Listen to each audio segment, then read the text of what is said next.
Steam করা ঝামেলা ছাড়াই দেখুন কত সুন্দর আর কত মসৃণ হয়ে ক্যারামেল পুডিং তৈরি হয়েছে। মাত্র 2 কাপ দুধ আর 2টি ডিম দিয়ে একদম সহজ পদ্ধতিতে আপনাদের এই পুডিং তৈরি করে দেখাবো। আর কখনোই পুডিং তৈরি করতে কোনো সমস্যা হবে না বা স্টিম করার কোনো ঝামেলা নাই। একদম ঝটপট করে আপনারা কিন্তু এই ক্যারামেল পুডিং তৈরি করে নিতে পারবেন। ভিডিও শেষ পর্যন্ত দেখুন, ইনশাআল্লাহ এই রেসিপি আপনাদের অনেক কাজে আসবে। তাহলে চলুন রেসিপি আমরা একদম প্রথম থেকে শুরু করি। প্রথমে এই পুডিংটা তৈরি করার জন্য আমি একটা পাতিলের মধ্যে 2টো ডিমের কুসুম নিয়ে নিচ্ছি। যদি ডিম ফ্রিজে থাকে তাহলে অবশ্যই ডিমটা রুম টেম্পারেচারে এনে এরপর ব্যবহার করতে হবে। আমি ডিমের সাদা অংশটা এক সাইডে রেখে দিচ্ছি।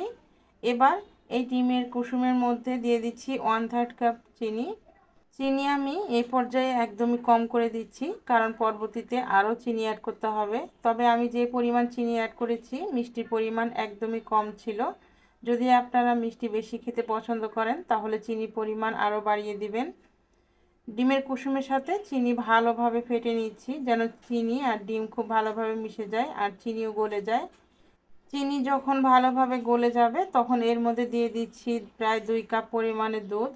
এই দুধ আগে থেকে জাল করে ঠান্ডা করে নিয়েছি। এরপর ডিমের কুসুমের মধ্যে দিয়ে ভালোভাবে নেড়েচেড়ে মিক্স করে নিচ্ছি। আচ্ছা, আপনারা কি কখনো স্টিম করা ঝামেলা ছাড়াই ক্যারামেল পুডিং বানিয়েছেন? যদি বানিয়ে থাকেন কমেন্টে জানাবেন, আর যদি না বানিয়ে থাকেন তাহলে অবশ্যই রেসিপিটি একবার হলেও ট্রাই করবেন।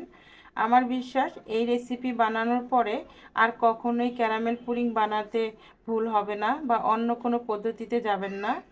এই পদ্ধতিটা এতটাই সহজ, বারবার এই পুডিং বানাতে ইচ্ছে করবে। আমি দুধের মধ্যে 2 টেবিল চামচ গুঁড়া দুধ দিয়ে ভালোভাবে নেড়েচেড়ে মিশিয়ে নিয়েছি। গুঁড়া দুধ দেওয়ার ফলে এই পুডিংটা খেতে অনেক বেশি টেস্টি হবে আর অনেকটাই স্মুথ হবে। গুঁড়া দুধ ভালোভাবে মিশিয়ে নেওয়ার পর পাতিলটা চুলার উপর বসিয়ে দিয়ে চুলা মিডিয়াম হিটে রেখে অনবরত নেড়েচেড়ে দুধটা জাল করে নিতে হবে। দুধটা কিছুক্ষণ জাল করার পরে দেখতে পাবেন দুধটা অনেকটাই ঘন হতে ধরেছে। সেই পর্যায়ে আমি এখানে দিয়ে দিচ্ছি স্বাদ মতো লবণ। সামান্য পরিমাণে লবণ দিলে এই পুডিংটার টেস্ট অনেক ভালো আসে। তবে মিষ্টি খাবারে যদি আপনারা লবণ না খেতে চান তাহলে স্কিপ করতে পারেন। চুলা একদমই লো হিটে রেখে আমি দুধ চুলার উপরে বসিয়ে দিয়ে এদিকে ছোট্ট আরেকটি কাজ করে নেব। আর এরই মাঝে মাঝে দুধটা অবশ্যই নেড়েচেড়ে দিতে হবে, যেন দুধের নিচে দলা না পেকে যায় বা তলায় না লেগে যায়। আমি এই বাটির মধ্যে 3 থেকে 4 টেবিল চামচ পরিমাণে তরল দুধ নিয়েছি, আর দুধটা আগে থেকে জাল করে ঠান্ডা করা দুধ। এর মধ্যে 1 টেবিল চামচ পরিমাণে আগার আগার পাউডার দিয়ে ভালোভাবে নেড়েচেড়ে মিশিয়ে নিতে হবে, যেন আগার আগার পাউডারে কোনো লাঞ্চ না থাকে। এই তো দেখুন আমি দুধটার মধ্যে আগার আগার পাউডার খুব ভালোভাবে মিশিয়ে নিয়েছি। এবার বাটিটা এক সাইডে রেখে দিচ্ছি। এদিকে দুধটাও নাড়াচাড়া করে জাল করে নিয়েছি। এরপর চুলা একদমই লো হিটে রেখে এর মধ্যে দিয়ে দিচ্ছি সামান্য একটু ভ্যানিলা এসেন্স। আপনারা যে কোনো এসেন্স এখানে অ্যাড করতে পারবেন অথবা এলাচি গুঁড়াও অ্যাড করতে পারবেন। ভ্যানিলা এসেন্স দুধের সঙ্গে ভালোভাবে নেড়েচেড়ে মিশানোর পর এর মধ্যে দিয়ে দিচ্ছি আগার আগার পাউডারের মিশ্রণটা। দিয়ে অনবরত নেড়েচেড়ে ভালোভাবে মিশিয়ে নিতে হবে। আর চুলা মিডিয়াম টু লো হিটে রেখে দুধটাকে আরও 2 থেকে 3 মিনিটের জন্য ফুটিয়ে নিতে হবে। এর থেকে বেশি সময় লাগবে না। যখন দেখতে পাবেন দুধটা খুব সুন্দরভাবে একটু ঘন হয়েছে তখনই বুঝতে পারবেন যে পুডিংটা তৈরি করার জন্য দুধের মিশ্রণটা একদমই রেডি হয়েছে। তো ভিউয়ার্স, আপনারা কে কোথা থেকে ভিডিও দেখছেন অবশ্যই কমেন্ট করে জানাবেন, যেন আপনাদের ধন্যবাদ দিতে পারি। আর যদি ভিডিওতে একটা লাইক দিতে ভুলে থাকেন তাহলে কষ্ট করে একটা লাইক দিয়ে দিবেন। দুধটাকে আমি এরকম ঘনত্ব করে নামিয়ে নিয়েছি। এবার যে পাত্রের মধ্যে পুডিংটা সেট করতে দিব সেই পাত্রের মধ্যে গরম থাকা অবস্থায় ঢেলে নিচ্ছি। এই পুডিং স্টিম করার কোনো ঝামেলা নেই, আপনারা যে কোনো পাত্রের মধ্যেই পুডিংটা সেট করতে পারবেন। এবারে এই পুডিংয়ের বাটি একটা ফ্যানের নিচে রেখে আমি কিছুটা ঠান্ডা করে নিব। আর যখন একটু ঠান্ডা হয়ে যাবে তখন দেখতে পাবেন পুডিংটা খুব সুন্দরভাবে সেট হয়ে গেছে। তো পুডিংটা সেট হতে হতে এখানে আমরা ক্যারামেল তৈরি করে নিব। ক্যারামেল তৈরি করার জন্য আমি চুলায় একটা পাতিল বসিয়েছি আর এর মধ্যে দিয়ে দিচ্ছি 1/3 কাপ চিনি। চিনি দেওয়ার পর হাত দিয়ে একটু সমান করে দিচ্ছি, আর এর মধ্যে পানি দেব না। চুলার লো টু মিডিয়ামের মাঝে রেখে কিছুক্ষণ জাল দেওয়ার পরে দেখতে পাবেন চিনিটা নিচ থেকে গলতে শুরু করেছে। চিনি যখন নিচ থেকে গলতে শুরু করবে তখন একটা চামচ দিয়ে নেড়ে চেড়ে ক্যারামেল তৈরি করে নিচ্ছি।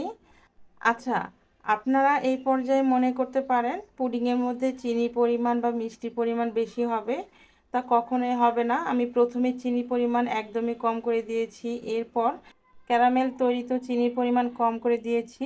সব মিলিয়ে পুডিংয়ের মিষ্টি একদমই স্বাভাবিক ছিল। তবে আপনারা বেশি মিষ্টি যদি খেতে চান তাহলে চিনির পরিমাণ আরও একটু বাড়িয়ে দিবেন।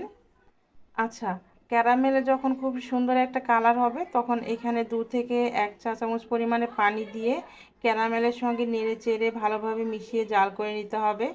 এতে করে ক্যারামেলের মধ্যে খুবই সুন্দর কালার হবে। যখন ক্যারামেল আর পানি মিশিয়ে খুব সুন্দর একটা কালার হবে তখন এর মধ্যে দিয়ে দিচ্ছি 3 থেকে 4 টেবিল চামচ পরিমাণের পানি, দিয়ে ভালোভাবে ক্যারামেলের সঙ্গে মিশিয়ে নিচ্ছি। মেশানো হয়ে গেলে এর মধ্যে দিয়ে দিচ্ছি আগার আগার মেশানোর পানি।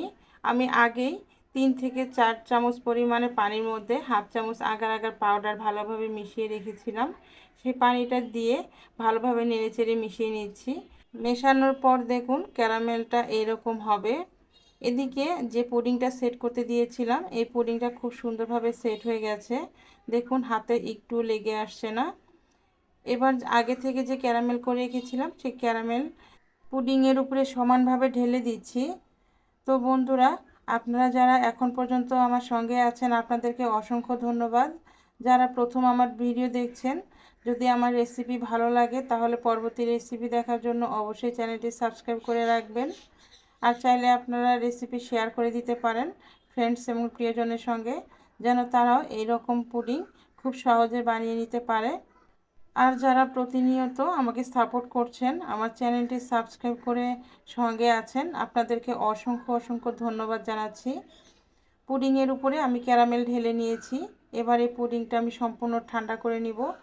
ঠান্ডা করার পর ফ্রিজে 15 থেকে 20 মিনিটের জন্য রেখে দিব। এরপর আপনাদের সার্ভ করে দেখিয়ে দিচ্ছি। তো এবার আমি আপনাদের কেটে দেখিয়ে দিচ্ছি। দেখুন পুডিংটা কত স্মুথ হয়েছে আর কত সুন্দরভাবে জমে গেছে।